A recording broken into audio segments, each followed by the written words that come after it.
And that's it. It's nice to see you all. I'll pass on to John, and I hope you've all had the agenda. And yes, thank you very much, John. Catherine. Thank you, Catherine. Thanks to everybody for joining today for this special session. It's an interesting and important subject, and it's great to see so many people attending today. So we'll start with item 2, update on the further consultation and on parking and transport. Catherine. Yes, thank you, John. As you all know, we had, with the help of Wales Transport, we held a workshop at the start of the year on the parking and transport strategy in the communities in order to get people in Bethgelert, Betsacoed, Bethesda and Llanberis on the strategy and what their aspirations were for shaping the strategy in their own communities. We had a bit of feedback that the representation from the communities was a bit weak, particularly in Betsacoed, and that people from the area had joined. We hadn't understood exactly what the aspirations of the people who lived and worked in Betsacoed was. So because of that, we have further consultation there. And we have held a sessions, drop-in sessions. Angela and I have been doing those before the holidays. And so we had 3 sessions. We did one session on the weekend on Saturday, one late session till 8 o'clock, and one session in the morning too. So we had 3 sessions and they were full, and we're extremely pleased that we have held these sessions. So we really felt that we had more understanding of what the aspirations of from the horse's mouth, if you like. They have confirmed what we already knew somehow, that the community is supportive and feels that something needs to be done and that change needs to happen. And they feel frustrated, in fact, because of the parking problems. But they're not keen to get more parking places or developments in Betsacoed itself, in the village, but they have offered, we've had some other ideas about locations on the edges, and we're going to be scoping now a few of the ideas and try to put more flesh on the bones in terms of the ideas that have been offered to us. And the hope is that we'll go back to all the communities in October with a report that will be presented by Grassers and Jacobs on the original workshops, adding now more information and data, additional data from Betsacoed. And also we have costed a questionnaire in Bethgelert because we had the same feedback then that we needed to do a bit more work, a consultation there. And so those 2 will come back soon. So that's where we are at the moment. But we are aware too that we haven't sent you this report yet, and we'll be doing this after adding the more recent data from this consultation. But we feel that we need a meeting now specifically on parking and transport, perhaps a workshop, and to spend quite a bit of time, perhaps a whole morning with an interval in the middle to go through all this work. So the partnership clearly knows properly where we are, and before we go to the communities in the autumn. So we'll organize that soon also. So yes, at that, I have no more to update you. So yes, if you want to ask any questions, you can do so in the chat. Thank you, Catherine. That's great. I think that everybody understands how important moving carefully through this process is, step by step, and look forward to see the report when it's been adapted in the light of the results of the most recent consultation. There's a question from Gwynedd in chat. and about the recent consultation, how much interest came from the agricultural session. Yes, in terms of Beddgelert, we had a meeting with Angela with the landowners in Beddgelert specifically. They came to us and asked if we're willing to approach them to have a meeting. So yes, we have had discussions with the agricultural sector too, and we're listening to their concerns, and also, yes, what are their aspirations too? And yes, we want to do more. We want to discuss and hold specific workshops with different groups. There are a number of different groups that we want to talk to, in fact, but they are in contact with us and they know who we are now, and they can come to us and talk with us. Right, thank you. Thank you, Catherine. Okay, straight on to the next item, which is the session led by Ernst & Company. Claire, are you going to start this, please? No, I'm Cadwyn. Sorry, Cadwyn. Sorry. Claire and I can speak Welsh for the last 20 years. I don't mind talking in Welsh. The slides, unfortunately, are in English, but the company mainly speaks English. It's up to you what to do. So, do you have any preference? It's up to you, Cadwyn. Totally up to you. Okay. Claire, are you there? It was probably easier for you if I speak in English, isn't it? Well, the interpreter is doing a great job, so yeah. It's up to you. It's I'll working perfectly. If it's not working for you, let me know, because obviously you need to follow along as well. I don't mind. I'm used to this, but the slides are in English. So let me just share my screen. So the background to this is I've lived in. Sorry, I've just switched languages there. Sorry, Claire. The background to this, I've lived in the park for over 20 years, on and off. So I understand a lot of the concerns, how people who live here. The purpose of this meeting today is to understand your point of view, really, of what you see are the problems and the challenges that need to be answered. In terms, in the first place, of transport and parking, I think to solve this problem, we need to try and do something about movement of people. This comes out of Martin Higgitt's report. You must, I think, the way we're looking at things, the question for you really, is this the best way of going around it? And the point of view, what we need to think about to try to do something to make the situation better. Not that everything's bad at the moment, there are a lot of things being done, but apart from a few things, that things go wrong, things work well, but we can still do better, I think. So I'll share the screen if I can. There we are, I found it. So I'll share it now. Can you see the slides now? Can you see the slides? Yes. Yeah, okay, good. Okay, you can see the slides. So I'll go through them. It's easier for me to go back and forth. So the background of the company that I'm working at Ventis, they call it, but the experience economy. So everything relates to customers or workers, both sides, to understand what's going on as soon as possible in real time. That's important.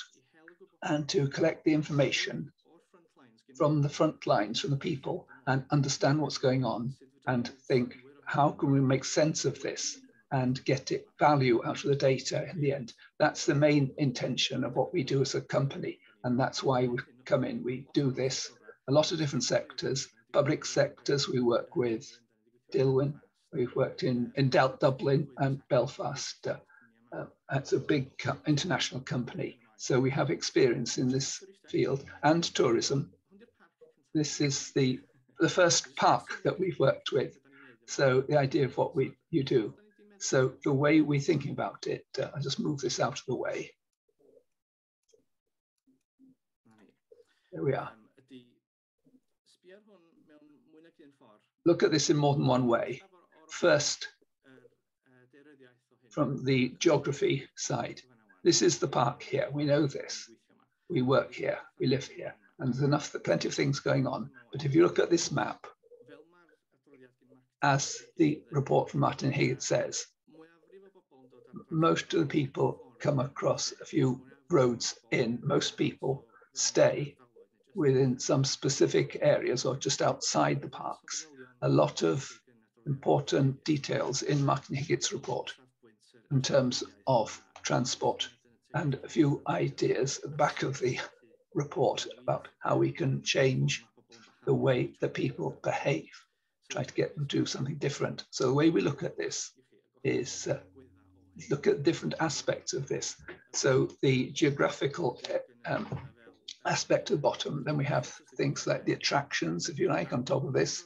And it's extremely interesting to look at the different, how many things, there's a lot of information, but not everything is there. If you go further then, accommodation, there's a great deal of information there, things like prices, and even prices are quite up to date. You can get them today or not next week and see prices from day. You see these little blue dots where there are no prices. What this means is that Google this today. There is accommodation there, but the information about prices isn't there. So what this says is that even Microsoft don't have that information about how much it costs if accommodation is available in different places. So that's where we're coming with this. A lot of information out there, but there are gaps. So moving on, this is what I found. Sykes Cottages is quite popular in this area. Their head office is in Chester. They're doing quite well. They have come up with this information. I found this on the BBC website. We know a lot of people have been here this year. North Wales is in the top 10, which is great, but it's not the one that's growing most fast. That's interesting. But the bit on the slide that's most important is this bit there down the road in Chester. So I think a company like this would have a great deal of interest in talking with the park and with yourselves as members of this partnership. I'd be delighted to get the information from Airbnb, but I think we'll get more chance of getting information from Sykes Cottages. I know people who are working in Sykes Cottages. So what do you think about that? Then another thing I looked at from the report that you have here, the summary report at the back of Martin Higgitt's report, you have a full description of the projects and the works going on these. And then there are projects that already started. Perhaps the time doesn't quite match up after COVID, but this is the sort of thing that's in the report. This is public. And I wouldn't be surprised if a lot of people are thinking about the digital side in this little box here, the website, visitor app. A lot of people have talked about this. And this is what we have at the moment. You have the Snowdon app, which only shows Snowdon. I've spoken with people who question if this is a good idea to keep them in the same place. The mountain restaurant doesn't have to look over every mountains. It's one of the discussions I've had with Mountain Rescue over the years. The idea of the app, in a way, is there's elements of this across the whole of the park and further out. That's the way that I've read it. And go out on a bit of a tangent now. Experience management, people who come and stay in the park. All the things I'm going to show you now are from last week, most of the weekend, the sort of stories that have been picked up by BBC News and S4C over the last week. So all these things relate with experience management, I'd call it. This people's experience in the park in the last week. So, or if they haven't come here yet, they're thinking of coming here. This is the sort of thing they've seen on the news or deciding whether they're going to come or not. these are the sorts of stories. What I would like you to think about from this slide is, what would these slides could say if you're going to rewrite this story and to make a positive story, such as the projects that are going on. This is a story in BBC News, the pre-booking of parking, and it would be a good story for the world to know about. This has been on the BBC News a few months ago too. And similar with this one, the second story here, overloaded. Well, another story could say, on the back of the project that we're doing, that you're doing here. So Wales is leading in making the most of their park.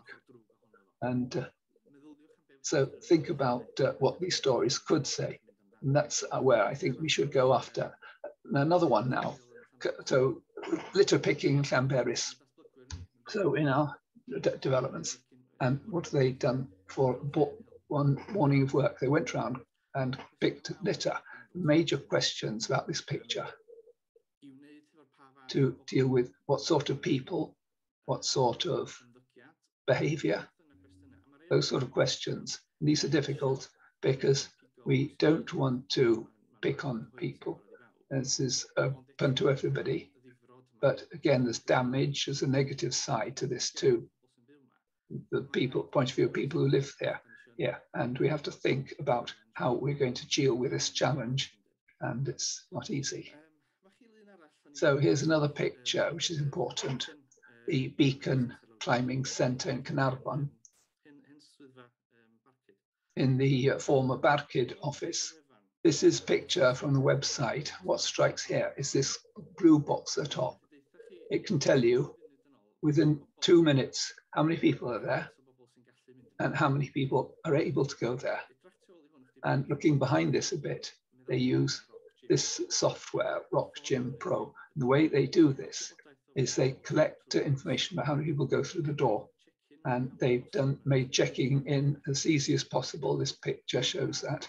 And, you know, I think I drive, and it's useful to know this.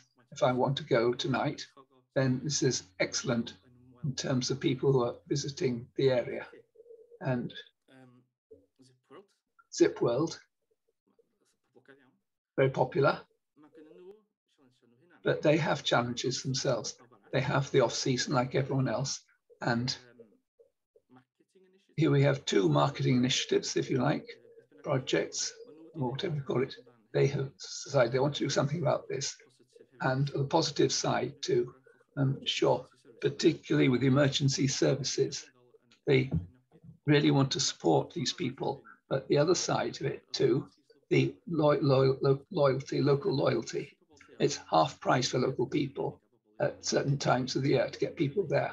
But what this does, in my experience, is it helps fill in the off-season for them. I've talked with them. That's one reason why they're doing it. But also,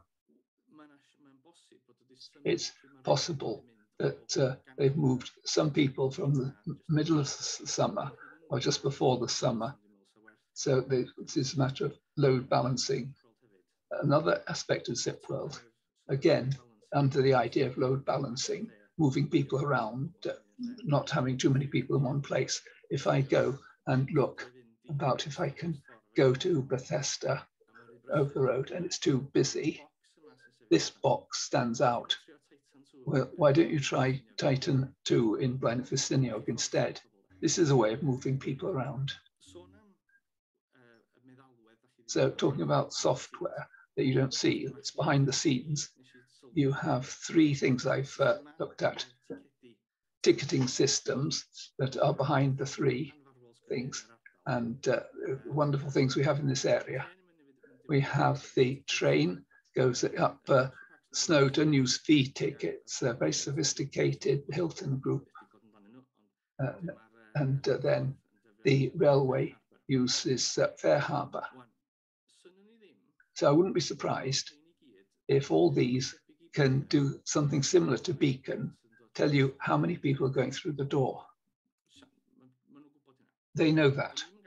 And I can't find this in this, but they know that.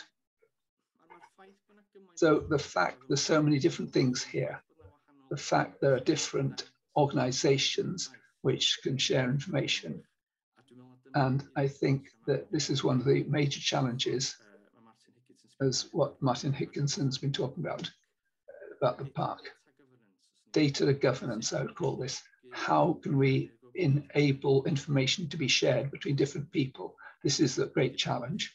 A bit more to going on to another subject now, time. I know Simon, and he's on Twitter. The slide. This was Monday, 9 o'clock in the morning, and he's asking people trying to get in, what's happening, Snowdon, massive queues, what can get into locked car parks. Anyone going to open them today? That's what he says. Now, so Simon, I found out that there's a queue in the work. The question I have, this has popped up. Has someone done anything about this? Has this information gone anywhere? Is there some notification going somewhere? A lot of major companies, Octopus Energy is an example, they hoover up this sort of tweet from social media and Facebook and so on, feed them straight into the customer services system, and somebody does something about it immediately, or it goes on the list. So how many organizations in the park are doing this sort of thing, using this sort of thing? This is another one example. I hope that this isn't true. A review of Llyn Tigid in Ballon complaining there's no McDonald's there now. As it happens, this has gone viral all over the place. And is this a good story or a bad story? That's a good question for you. In terms of some people, it's a bad idea, but story.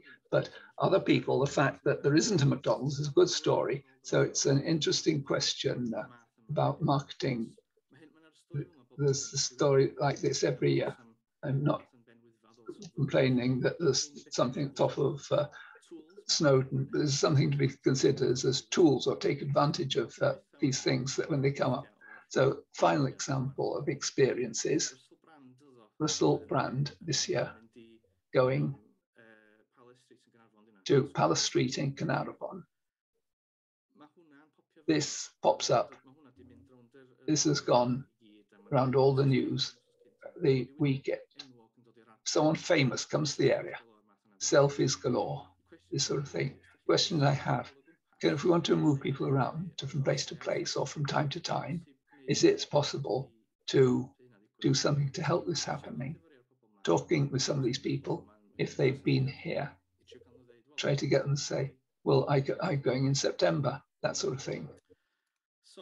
So that's the background behind the experience way of thinking about it. I'll move this the other way round. So if you think of the mapping them, in, as I showed in the first place, not the attractions and the accommodation, but from the digital science systems, it looks a bit, as Martin says, so Twitter and Facebook are everywhere. So Visa and MasterCard are everywhere. There's information goes out, it's collected from these in every corner of Northwest Wales.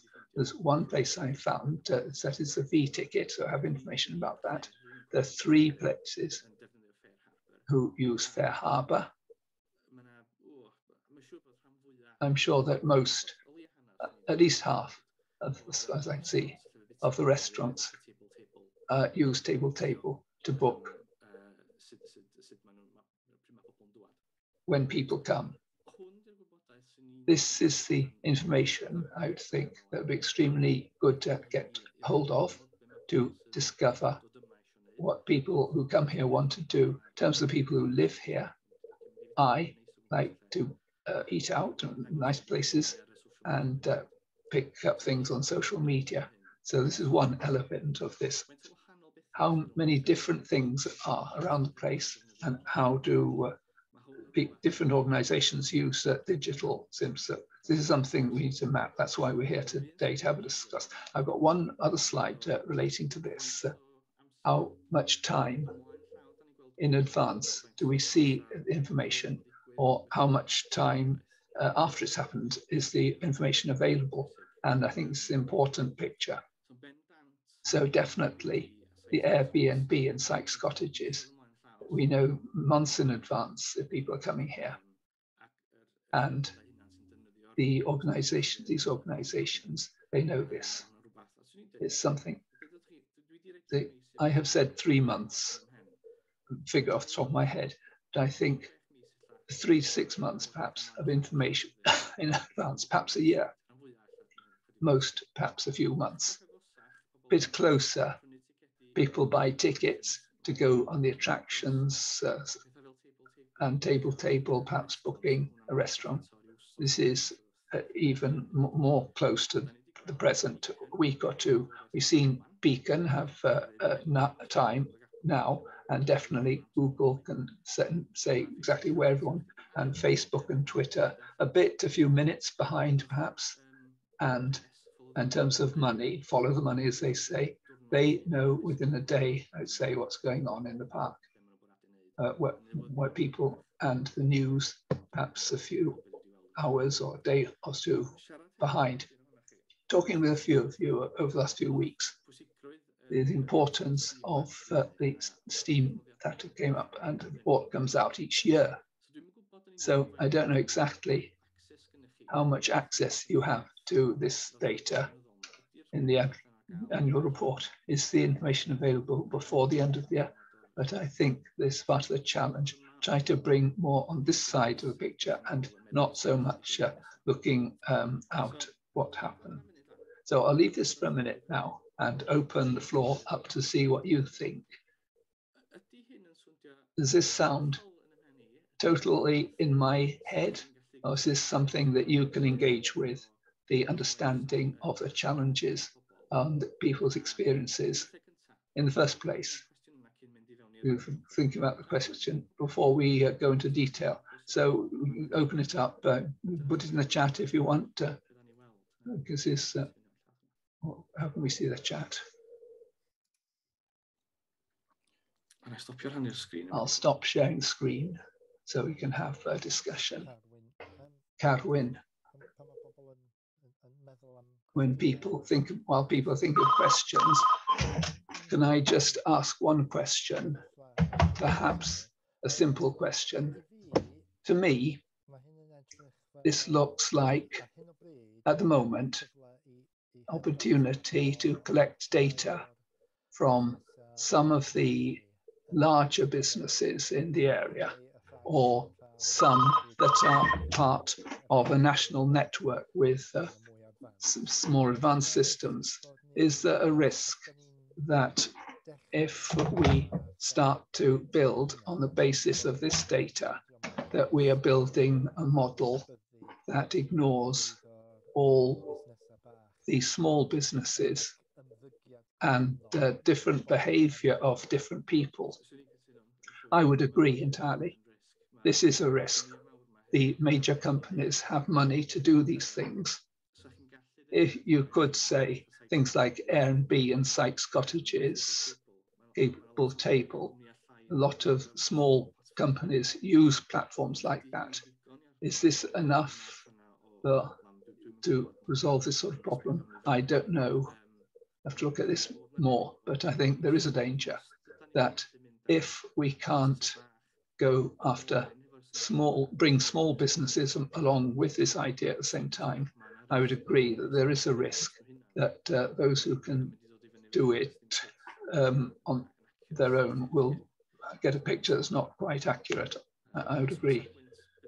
In terms of what we're trying to do, how can we make sure that this doesn't happen?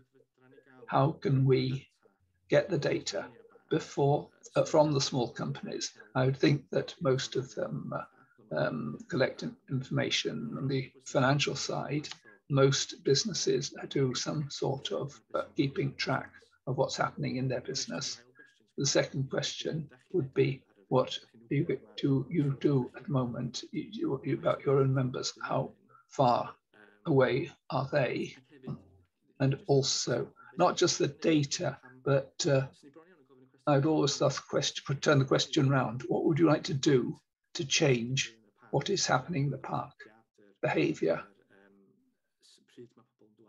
When people come, you know what you would like to happen, what to change, or what's not happening.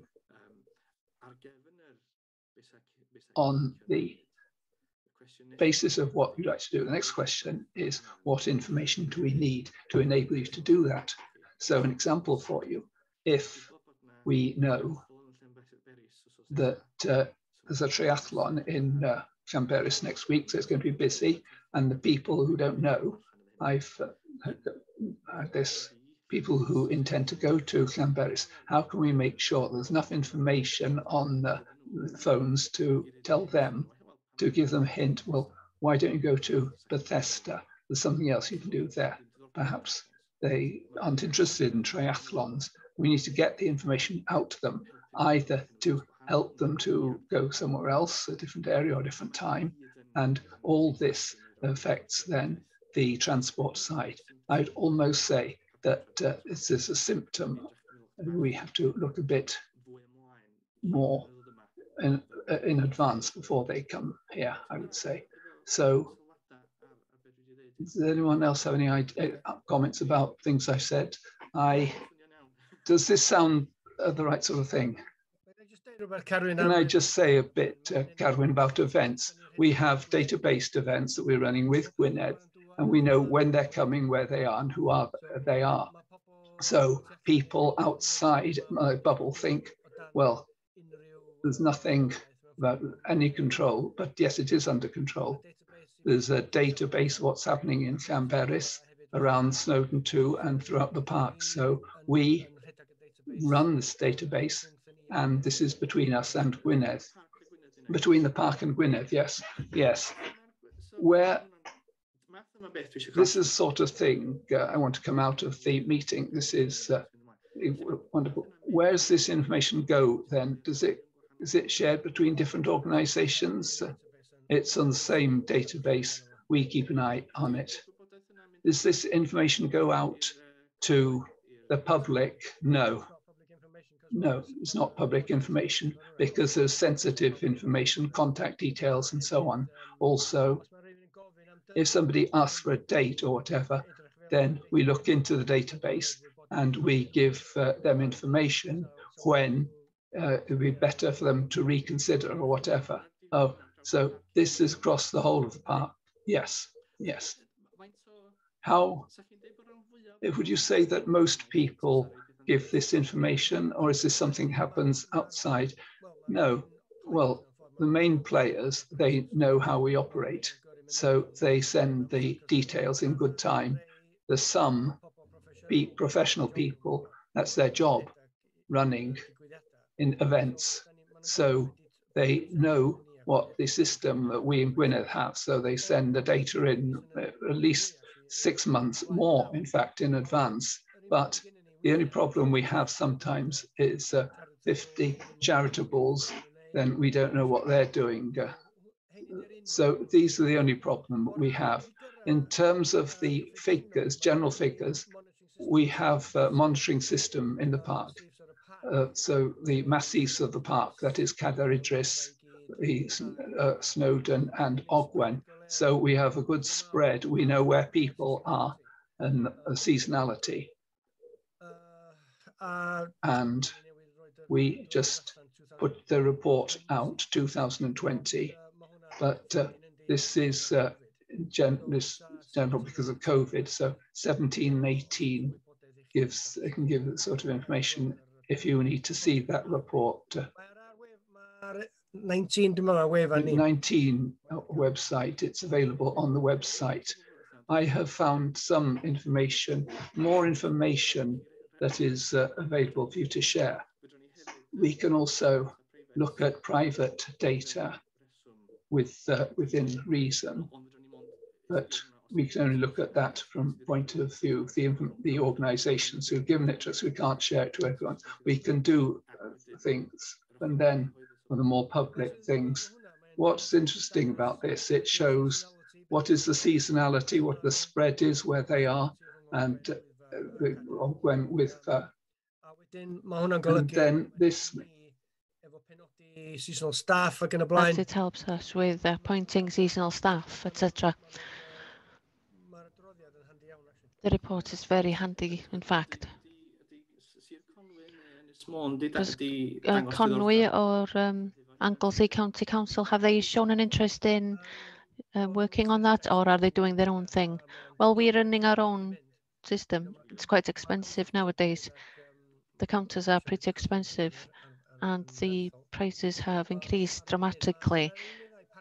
At the moment, there are one or two other parks who are trying to copy us, and there are some counters out in different places across Wales. But we have the major spread and the system across the whole of the park. I've not come across another one that's as comprehensive as ours. I've been looking at this for years, really, not just for this project. One thing I've seen, and there is a report relating to this, is one that the theme parks undertake. It's a bit overboard, if you like. There are elements where they keep a track of people are paying for different things, which toilets they use, that type of thing. That goes to the other end of the story, if you like. Do you think the data that you collect is accurate? Is there anything that you'd like to collect that you're or do better than you're actually doing now? Are there problems with it, or is it working pretty well for you? There are more hardware problems than there are software problems. For example, we've stopped collecting data on the Fisherman's Path in Beddgelert, but the average age is over 65,000 a year past the bridge in Aberglaslyn. We do know how many people visit for the day with previous questionnaires, etc. We know how many stay for X amount of days in proportionality. If you know the spend values, daily, overnight, what have you, calculate the average. That path has an economic equation, and every path has an economic equation in a way. So the Wyddfa is worth about 68 to 70 million a year, because there's 600,000 up and down every year. But they are highly accurate because they do count people as they pass. I've heard about some of the hardware that do not behave properly, that also count bikes, not just the walkers. The one in Morfa Mawddach counts bikes. There's a 40,000 a year, and the one that Wyddfa didn't work last year properly. The average was 2,500 a day of mountain bikers now. It lets us know what people are doing roughly. In a minute, I'll ask Molly to come in, because it would be good to hear from NRW about the data they have, and possibly Dewi on behalf of the trust as well. But just before that, Gwynedd are sitting very patiently with their hand up. So I'll let you speak now, Gwynedd. I was going to respond to something that Peter said and agreed to what Molly has said in the chat box. With what Peter said, we do have the problem that Molly refers to as well. If we could get the diary right and accessible to everybody, but some people want to go and see the Wyddfa race and the others want to avoid it, but the information needs to be available. And how can we make it live? We don't have to provide the contact details, we just need to know what's on and give people a health warning. Very good for the local economy today, but if you don't want to go to a busy area, go to Bethesda or go to Beddgelert or Maentwrog or what have you. There is a very good nature centre or in Manturog. And I didn't know about it until I went there the other day, but what Molly's saying is true. We need to move people because in some places, though, public transport won't get them to these places in good time. So we need to tie things in together. As somebody who represents the farmers, what's important to the landowners and land managers is that nothing stops them from undertaking their work and nothing cuts across what they're doing. This is what we want to hear. Molly, did you want to add anything to what you've written there? Just, I've said a lot in the chat in any case, and everybody can see that. Just to add to what Peter said, we do have figures on the numbers of people who come to our site, which are also available. And that supports what Gwynedd has said there. It is important for it to be available for people to see. People, not everybody wants to go to places where there are big people pressures. Myself being one of them, they would want to avoid those places and go elsewhere. But at the same time, it's also important that we convey the fact that there are sustainability issues regarding the scale of people who are able to get to these places before they have a negative impact, and that is included in the information that we give out.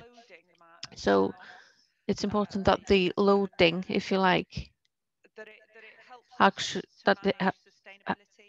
as follows. Gwynedd Watkin has referred to Manturog. There's a lot of pressure in Manturog at the moment because it's a sensitive area. There are lots of things that we need to tie in together with regard to natural conservation and sustainability as far as transport is concerned, to stop people from jumping into their cars again and go elsewhere rather than using sustainable transport, and that we don't put major pressure on places like Bethesda.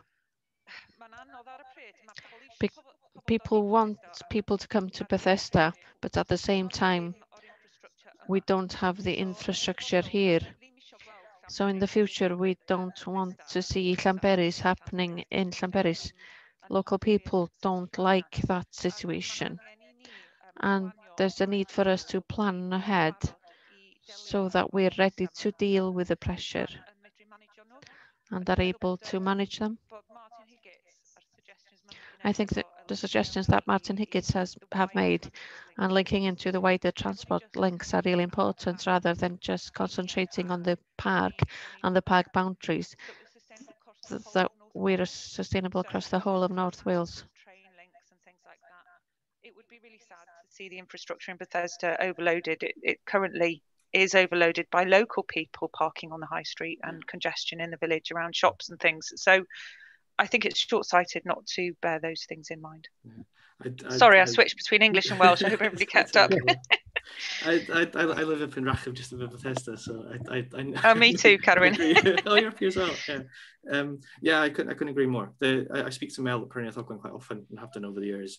So the sustainability thing is critical. I'd go with, one of the other things I'm looking at in this work is the concept of governance is one of them, these boundaries between organizations, but the other one is actually thinking about data from a sustainability point of view. So Gwynedd Council mentioned there this cost to collecting data, this cost of maintenance for sensors if you're doing it that way.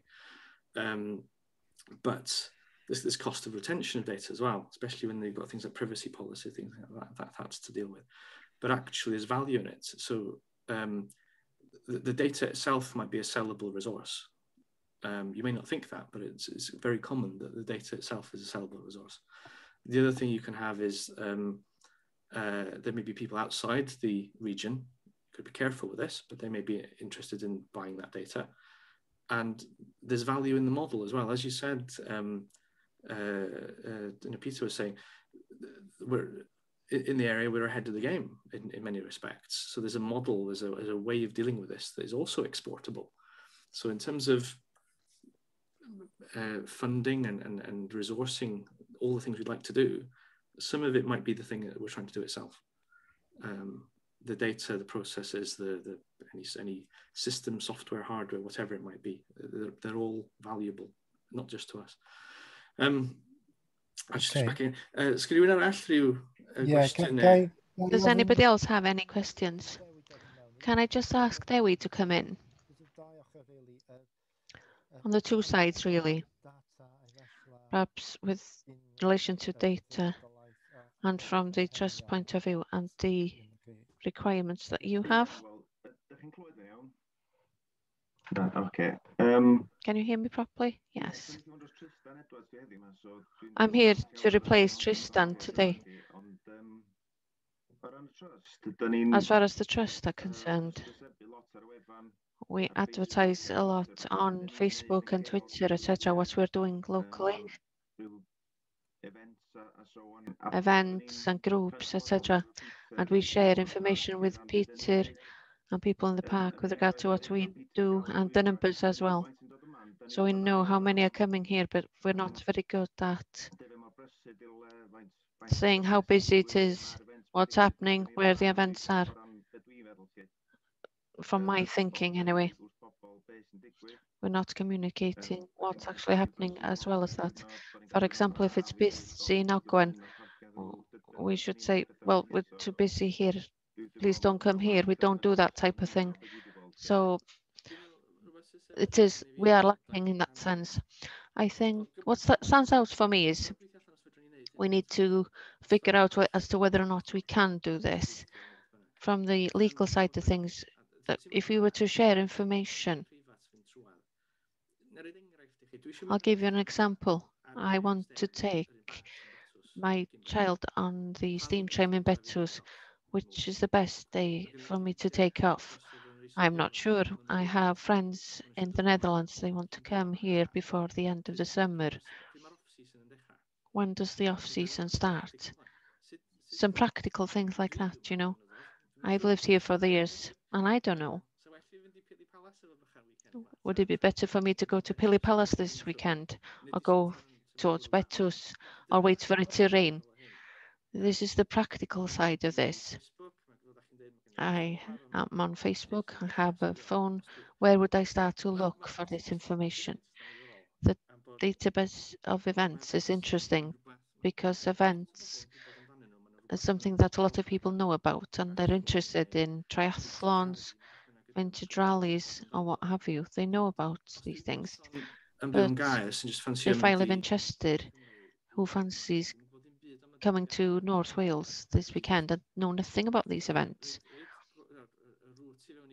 I put the route into Google Maps and off I go. I haven't looked where I shouldn't go as such. How do we reach those people who are day visitors who haven't planned all that much? They may have booked a restaurant that they like, perhaps Maniana in Abersoch.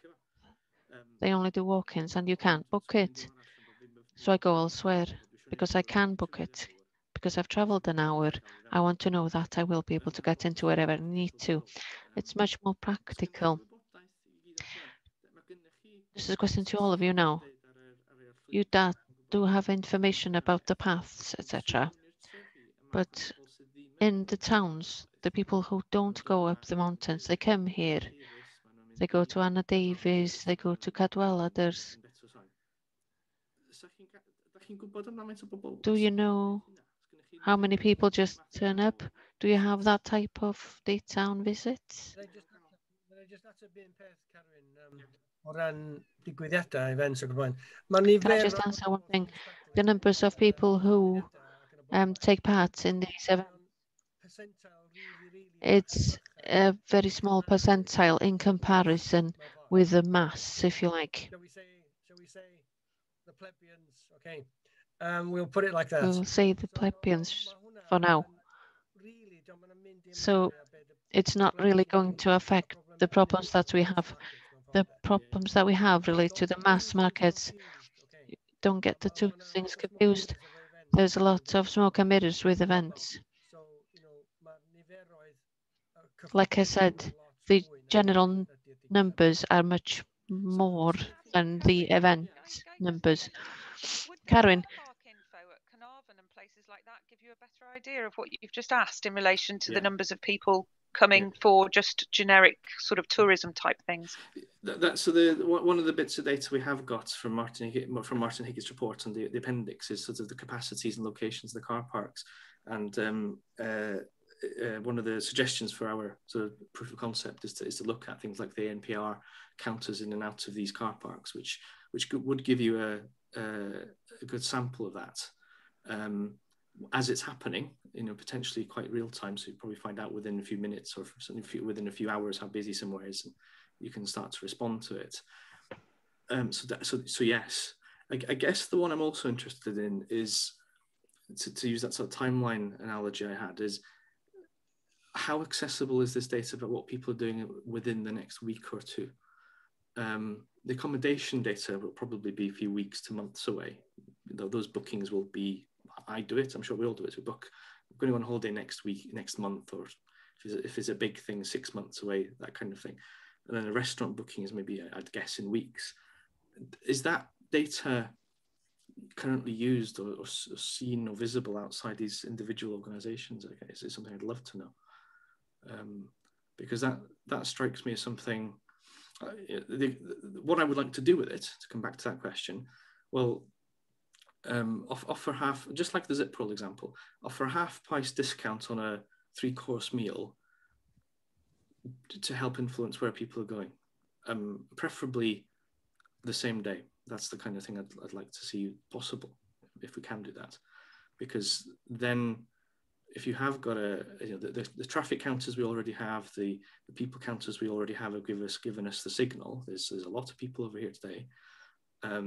We know there's another influx coming of restaurant bookings, which is more than we've seen already here. Can we respond to that?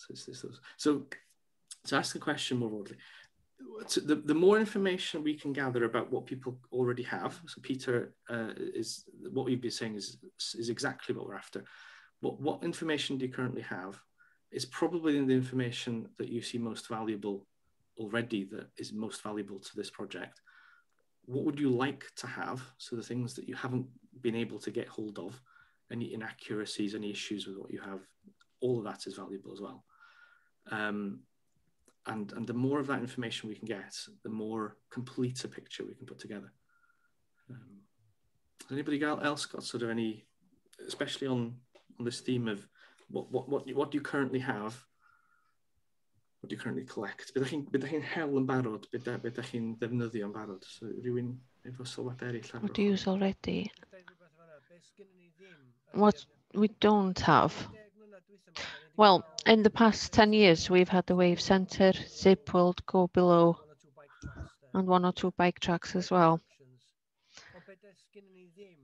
What we don't have is what the displacement figures are. People who come up the Wyddfa for the periods that I've outlined.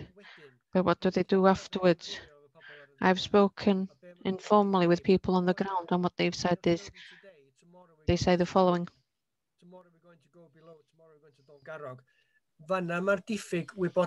That's where the lack of information is. What the displacement is, other activities involved, and what the proportionality is. That would be interesting to have. It would be good to have information on the whole of the journey. And one of the things we do is journey mapping. How have they decided to come here? How have they researched what they're going to do? How have they booked it? How they've traveled here? What they've do per half day whilst they're here? Where they've eaten? That's a big one, because everybody eats and sleeps. So that's an important one to pick up on. How they've gone home, what they've said after they've gone home. It's all a part of the journey. Zip World undertook some work with the university a few years ago, and they worked with 50 students, and the brief they gave to the students was, people are going up and down the zip line, £80 a go. We have a problem when they're waiting to go up and down. How do they fill the gaps? They worked with Ripride and decided to go with velocity, and that's where that came from. I think sharing information would be very beneficial. If you do have a passport to the park to come here, the more things that can cover, the better, really. But we have to enable the data sharing. But we can share data, and because that is possible, or more possible. Any questions? Can I just check something? As an example, we have a visitor counter on our property, but it's read manually every month or every quarter. Am I saying the same thing about another blues counters? So is there an organization who sees the data live in this meeting? Obviously some do. Do the park collect data manually, or do they see the figures online, Peter? It's still manually collected. It's downloaded by infrared to the laptop. We have to check the batteries on the hardware. Sometimes it's quite a job. A live feed would cost a lot of money, and there are people who play about with our counters, they trash them, and it's extremely expensive. The ideal would be a satellite link, but it would cost an awful lot of money. Can I just come in on that? Because one of the plans that we've just funded is with Evometric, with the park, in order to create a people counter and a cyclist counter for tracks. It uses lower alarm frequency rather than a satellite. It would be very good as an output to this in order to be able to trial that device that's being developed for the park. And the science park in the national park, that would be excellent. Oh, you're ahead of us, Pryderu. Just to help you understand, the car batteries, they last about 2 years or so. The LoRa one technology, I know Rob from Evometrics. He volunteers for the mountain rescue as well, and he has sensors up in Committal that do lots of things. So he's been doing it for the past 10 years or so. What this can do on the back of a battery, that's the size of a car key battery. It gives out bursts of tweets every hour or so, and 5 people have just gone by, that type of thing, and it's so much cheaper than anything to do with the satellites. This is something we'll also include in the report. That is the type of thing that could help with this sort of information. I agree with everything that Pryderu said. I'll just jump in here to say one of the projects that we are working on with Transport for Wales and are supposed to go live over the summer are the sensors around Wyddfa and Ogwen in the car parks, and there will be a live feed there. And the reason for putting them in is to get the information out to the public so that they know which car parks are full, in order to enable them to make sensible decisions on their own. So that's a starting point as well. Gwynedd Council are doing the same thing in other places as well, I believe. Well, they work with us. It's a part of this partnership with Transport for Wales. Gwynedd have counters on the coastal path as well. That's an important point that just came up. That is the cost of doing things. It's something that we will look into. But if you do have something that's manual at the moment, that could be more automatic, and cost has come up as a barrier that's worthwhile knowing about as well. Perhaps it may not have happened because the costs seem to be high. I've been working before now with Mentermon and Emspark and the Internet of Things. There are things that can be done now that were not possible years ago, so it's worthwhile asking the question again.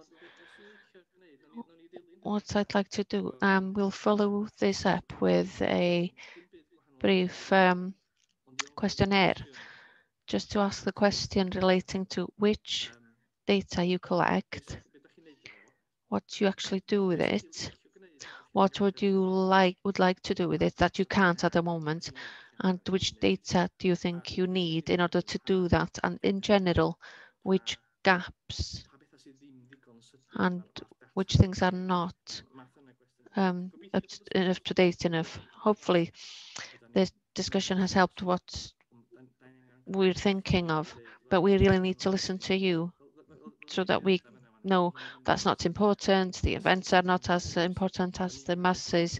We need that sort of information from you, what the most important things are, and then we can concentrate on that. Thank you, Karen. That was a very interesting session, and it's obvious to me that we need to work out what we really want. What the data is, where we get the data is one thing, what we actually want to do and what we would like to do. We really need to consider that. Very interesting session. Thanks so much for that. You're also welcome to get in touch with us. I have two hats. I live here and I work for the project as well.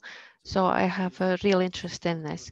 So please get in touch with us and we'll be more than happy to work with you. Thanks ever so much, Carwyn.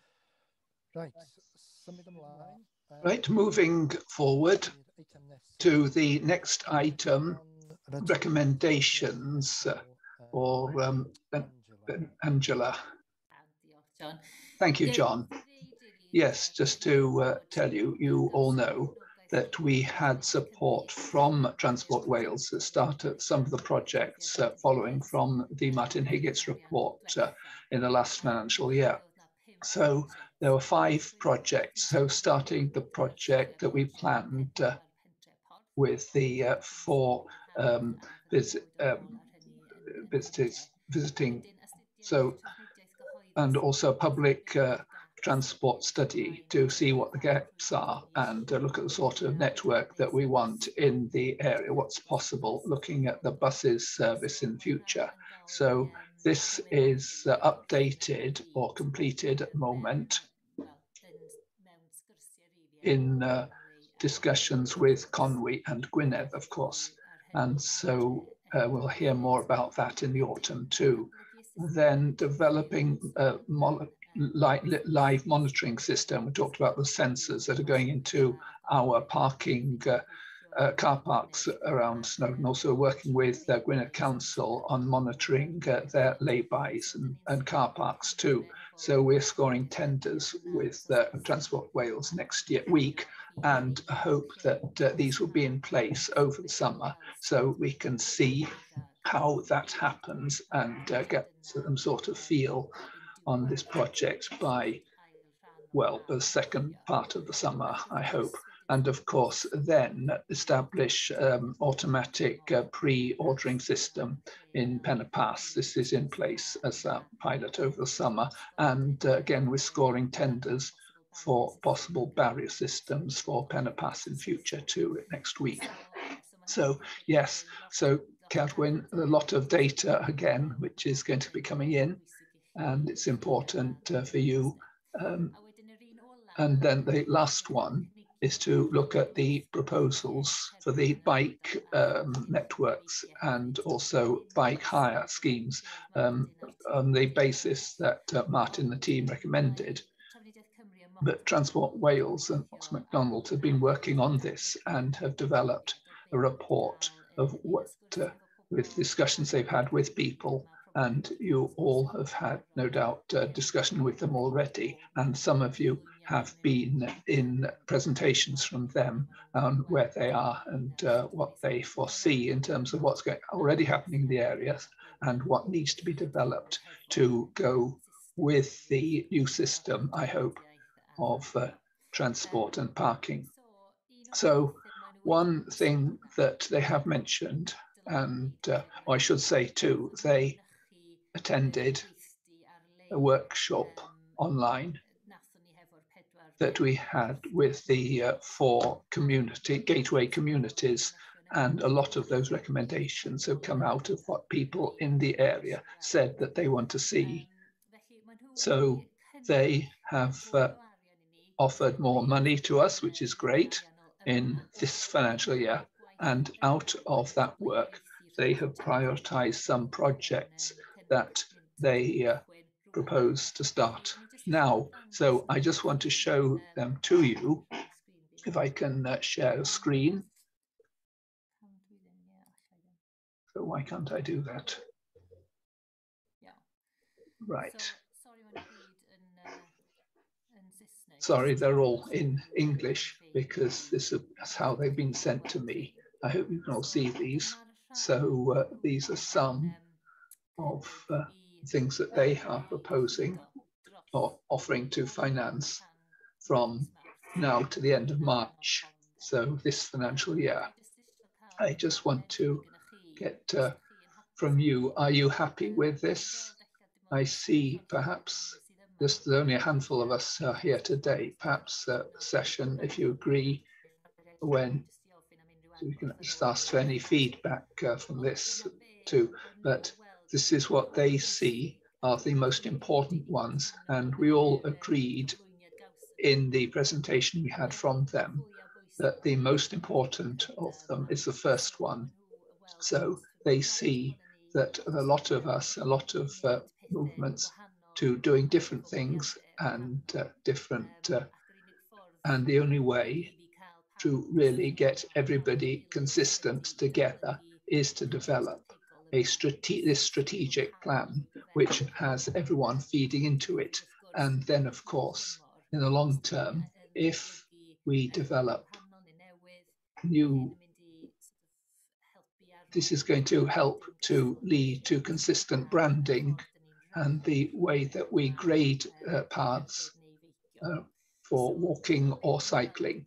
And so this is what they see as the main projects, the main job to be done over the next 6 months. And of course, with regards to governance, this is a big thing again with all these projects. Of course, in Martin Higgitt's report, he recommends an independent organization, and we are having these discussions too, and we'll come back on this in the autumn where we are on that.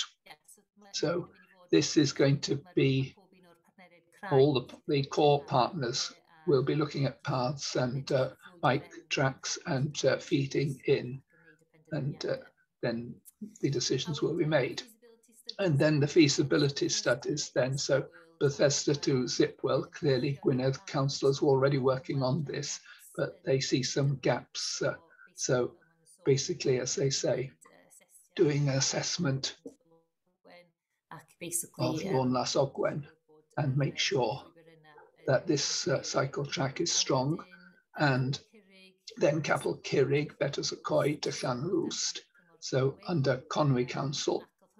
And this has come through very strongly in the consultation on this side, Bettws y Coed, Capel Curig.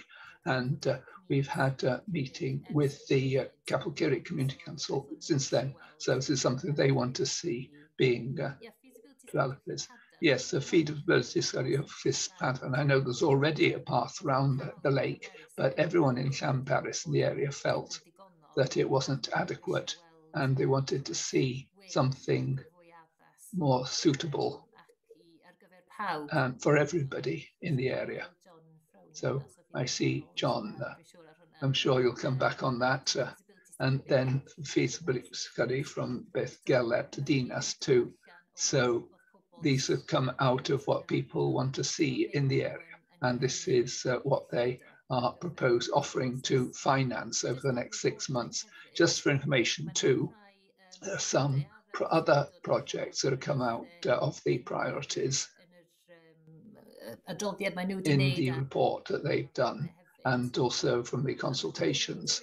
And they see these as important, but under somebody else's responsibility. So they're offering to help us to lobby if we want to get these things to looked into too. So the first one is a feasibility study of Lexin Ogwen, missing link there. So from Ogwen down to Capel Curig, and then extension of the shared use path at Bescoed there, and traffic calming measures and speeding restrictions in the areas that they're talking about there. So Bescoed and Bethesda and Garrett. And so working with Gwynedd Council on the active travel route from Caernarfon to Llanberis, which is a priority for them too. So I am not an expert in this area at all, but so any comments that you have, I just collect your comments and pass them on to them, really. I would hope that somebody can attend to the meeting this morning to talk more about this, but unfortunately they weren't able to, unfortunately. So yes, if there are any comments or any questions, I'll try to answer them. Just to confirm, Angela, you're collecting input from partners and a decision will be made on what's going on. Yes, the first 5, they intend, if everybody agrees, they're happy to proceed and develop a brief and work on these from now on. Our management team has looked through them and say they're not to go against any of our priorities. So we're asking you as partners of the Snowdon Partnership, if you're happy with them, to give Transport Wales the go-ahead to start on these projects. Okay, so you'll circulate the details and give dates for people to answer. Yes, I think so. If there's nothing here or today arising. I can't see any hands are up. So anyway, everybody knows where Angela is. I hope so. Yes, I'll send out. Sorry, can I just interrupt there? Catherine was on the meeting in Bethgelert and contacting directly, and you listed the projects that are being prepared. Are there any projects for new car parks at all? Or there's nothing being development? Or I know that the park isn't very keen on this. I can see why, but with planting woods, I can't see any problem with planting trees. But what is the idea in terms of car parks? Well, we're working with the communities, and the intention, a very strong intention in the work of Martin Higgett was not to develop nothing without the go-ahead from the communities. And they need to tell us where they want to see these new car parks, what is appropriate, what is possible. We've had some ideas from every communities, so we are working on some of scoping studies at the moment to see what's possible. Nothing will happen from now until October, November, definitely. But yes, we are starting a process of looking where would it be appropriate to have these car parks, and if the communities themselves want them, and where they want them, if they do want them. Thank you very much. Carwyn? Just one question for you. How are you going to get information? I know that Angela's mentioned a lot. People asking questions, email or organize a meeting.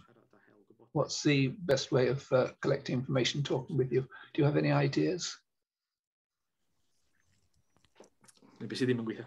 Oh, what works, what doesn't work?